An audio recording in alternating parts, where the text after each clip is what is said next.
નમસ્તે મિત્રો, coding decoding માટેનો ક્વેશ્ચન જોઈએ.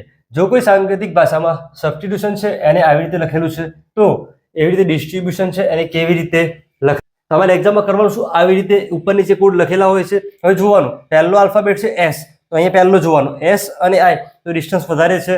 પહેલાથી છેલ્લા સુધી જોઈ લેવાનું. જો એસ પહેલો છે એના પછી ટી આવે છે લાસ્ટમાં આપેલું છે, સેકન્ડ જોવાનું છેલ્લાથી બીજામાં હોય, ત્રીજો છે છેલ્લાથી ત્રીજામાં હોય, યુ છે યુ અને યુ સેમ આપેલા છે, જો બી છે અને ટી છે ડિસ્ટન્સ વધારે છે. હવે કરવાનું શું, આવી રીતે જો ગણી લેવાના 1 2 3 4 5 6 7 8 9 10 11 12 આલ્ફાબેટ છે. પછી આના ગ્રુપ પાડવાના. પહેલા શું કરવાનું, અડધા અડધા ગ્રુપ પાડી દેવાનું. 2 2 4 ને 2 6 થાય છે, 2 2 4 ને 2 6 એટલે આખો ભાગ થયો.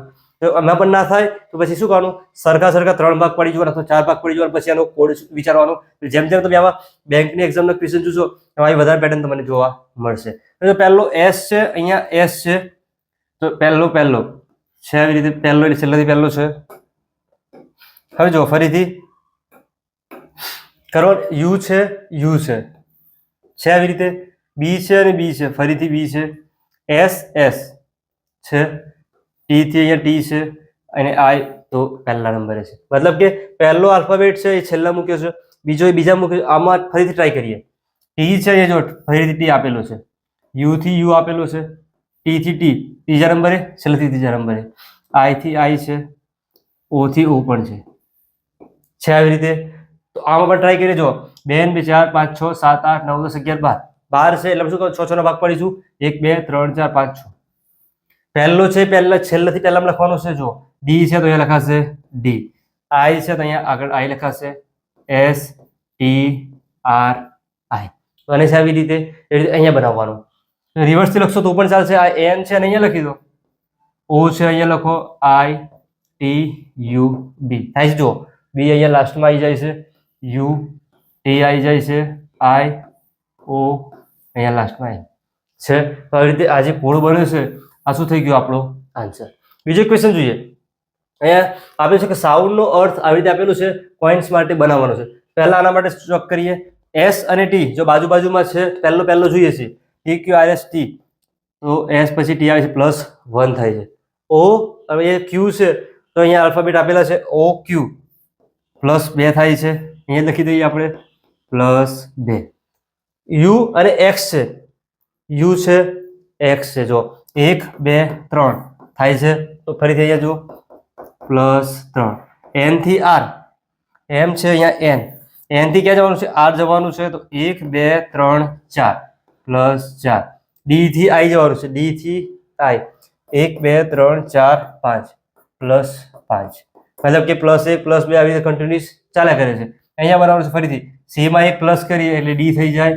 ઓ છે, જો તમારે વાળે ઘડીએ ગણવું ના હોય તો કરવાનું, આવી રીતે આલ્ફાબેટ લખી દેવાનું, ડાયરેક્ટ આપણે જોઈને ગણી શકીએ. ઓ છે તો અહીંયા ઓ છે, કેટલા ગણવાના છે, +2 1 2 શું આવશે, ક્યુ. આઈ છે તો અહીંયા આઈ છે 1 2 3 શું આવશે, એલ. એન છે કેટલા નંબરે જવાનું છે, જો 1 2 3 4 નંબર, અહીંયા 5 નંબર. એન થી 4 નંબર તો 1 2 3 4, આર આવે છે તો એ લખાશે આર. એસ છે ત્યાંથી જવાનું છે 5 નંબર, તો 1 2 3 4 5 એક્સ. તો આ શું થઈ ગયું, આન્સર. આગળ બીજો ક્વેશ્ચન જોઈએ. જો રોશને પી ક્યુ વાય યુ આર રીતે દર્શાવ્યો છે તો આ શબ્દ આપેલો સ્લો પી, એના માટે કોડ બનાવવાનો છે. ફરીથી જોઈએ, જો આર પી, આર અને પી માટે અહીંયા ચેક કરી જોઈએ. જો આર અહીંયા છે, પી અહીંયા છે, રિવર્સ જાય છે, 1 2 સ્ટેપ રિવર્સ જાય છે, અહીંયા લખી દઈએ -2.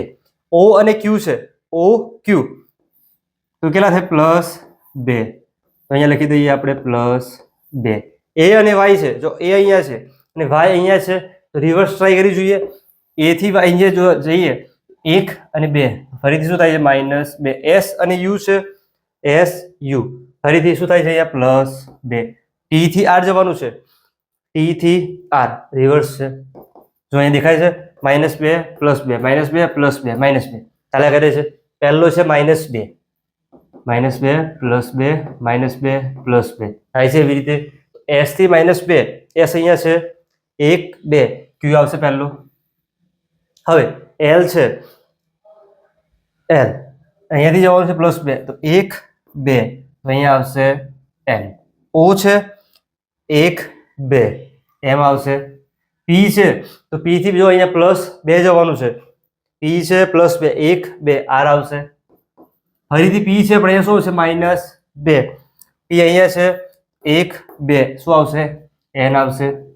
વાય છે એ શું આવશે પ્લસમાં +2, વાય અહીંયા છે 1 2 એ આવશે. તો એવી રીતે આજે શું બન્યું આપણો કોડ બન્યો. જો તમારે જવાનો નોંધણી તૈયાર કર્યો તો કોમ્પ્યુટર પરીક્ષામાં ઘણી રીતની એકદમ સરળ રીતે સમજવું હોય ચેનલ યુટ્યુબ ઉપર સબસ્ક્રાઈબ કરજો. વિડીયો પસંદ આવ્યો હોય વિડીયો લાઈક કરી તમે સાથે શેર કરજો.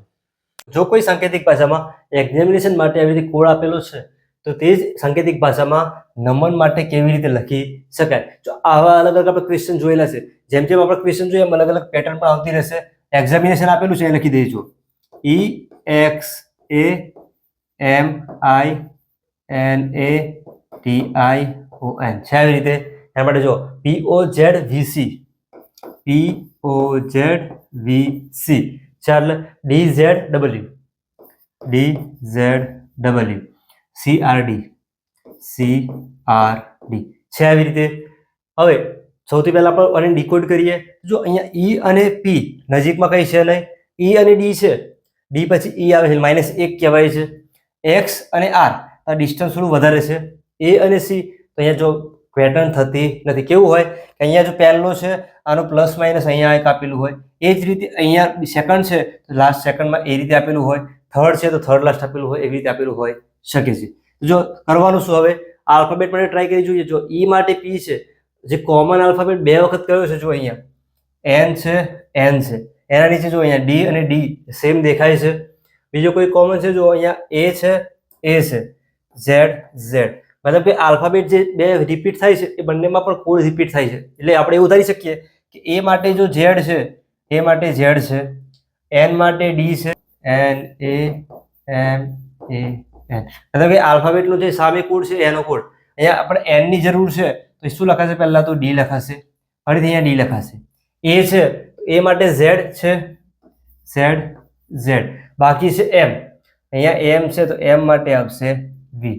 આવી રીતે પણ ક્વેશ્ચન પૂછાતા હોઈ શકે. એટલે જેમ જેમ બધા ક્વેશ્ચન તમે સોલ્વ કરશો એમ શું થશે લોજિક તમને જલ્દીથી ખ્યાલ આવશે. બીજો ક્વેશ્ચન જોઈએ. રોજનો કોડ આવી રીતે આપેલો છે. આવો ક્વેશ્ચન હશે જલ્દીથી ખ્યાલ આવી જશે કે આલ્ફાબેટ માટે નંબર લેવાના છે.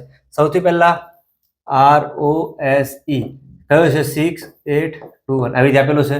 બીજો છે ચેર CHAIR 7 3 4 5 6, ફરીથી PREACH એનો કોડ છે 9614 છે. હવે બનાવવાનું છે આપણે સર્ચ માટેનું. સૌથી પહેલા જો આર માટે અહીંયા 6 છે, ઓ માટે 8 છે એવું સમજવું પડશે. જો અથવા ડાયરેક્ટ આ આલ્ફાબેટ છે એનો નંબર જે આવતો એ પણ આપેલો હોય છે કે આ 2 વસ્તુ આમાં થશે. જો આર છે અહીંયા આર છે, આપણે બનાવવાનું છે સર્ચ માટેનું. અહીંયા લખી દઈએ જોડે જોડે SEARCH. એસ છે જો અહીંયા એસ જોઈ લઈએ તો 2 છે, ફરીથી બીજા કોઈમાં એસ છે તો નથી, એસ માટે કોડ થશે 2. ઈ છે તો ઈ માટે અહીંયા 1 છે, અહીંયા ઈ જો ઈ માટે અહીંયા 1 આવેલો છે, બધા ઈ માટે કેટલો થવાનો 1. એ છે તો એ માટે અહીંયા 4 છે, અહીંયા એ છે તો એ માટે જો 4 છે તો અહીંયા એ માટે 4. આર છે, આર માટે 6 આપેલો છે, અહીંયા પણ જો 6 છે, અહીંયા જો આર 6 છે તો આર માટે કોડ શું થવાનો 6.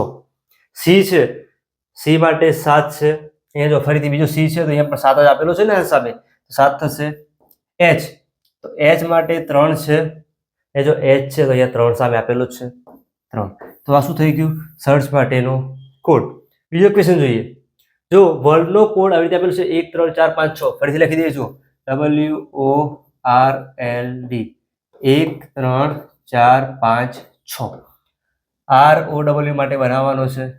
જો એકદમ નાનો કોડ છે, આલ્ફાબેટના સામે નંબર જોવાનું, નંબર જો ખ્યાલ છે કે એનો નંબર તો આપેલો નથી, તો આપણે બનાવવાનો છે ROW. આર ના સામે શું છે 4 છે, ઓ આપેલો છે 3, W તો 1 એટલે કે 431. આ શું થયું રો માટેનો કોડ. એક ક્વેશ્ચન જોઈએ. પર્લનો કોડ આપેલો છે આવી રીતે PALE 2 1 3 4, EARTH 4159 તમે પણ સાથે સાથે પ્રેક્ટિસ કરતા રહેજો. વિડીયો સ્ટોપ કરી જાતે ટ્રાય કરવાનો કે કોડ કયો બનશે. ના ખ્યાલ આવે તો પછી વિડીયો આગળ જોઈ અને પછી સોલ્વ કરી લેવાનો. આવી રીતે બનાવવાનું છે. ફરીથી જુઓ, પલ માટે આપેલું છે, પહેલા આપણે પી ની જરૂર છે. તો આમાં પી માટે જો 2 આપેલો છે તો અહીંયા લખી દઈએ 2. ઈ છે તો અહીંયા ઈ માટે 4 છે, અહીંયા ઈ માટે 4 છે તો અહીંયા થશે 4. એ છે એ માટે અહીંયા 1 છે, 1 છે તો અહીંયા 1. તો જેમ તમે બેંકની અથવા એસએસસીની પરીક્ષા માટે જોશો તો એમાં ઓપ્શન પણ અલગ અલગ ઓપ્શનનો પણ યુઝ કરવો પડતો હોય છે. એલ માટે 3 છે, અહીંયા જો એલ લાસ્ટમાં છે, એલ માટે 3. આર બાકી છે તો આર માટે છે 5. તો આ શું થયું? પલ માટેનો કોડ. તો આવી જ રીતે તમારે જવા નોંધણી તૈયાર કરો કોમ્પ્યુટર પરીક્ષા માટે ઘણી સારી રીતે કેમ સારી રીતે શીખવું હોય. ચેનલ યુટ્યુબ ઉપર સબસ્ક્રાઈબ કરજો. વિડીયો પસંદ આવ્યો હોય વિડીયો લાઈક કરી તમારી સાથે શેર કરજો.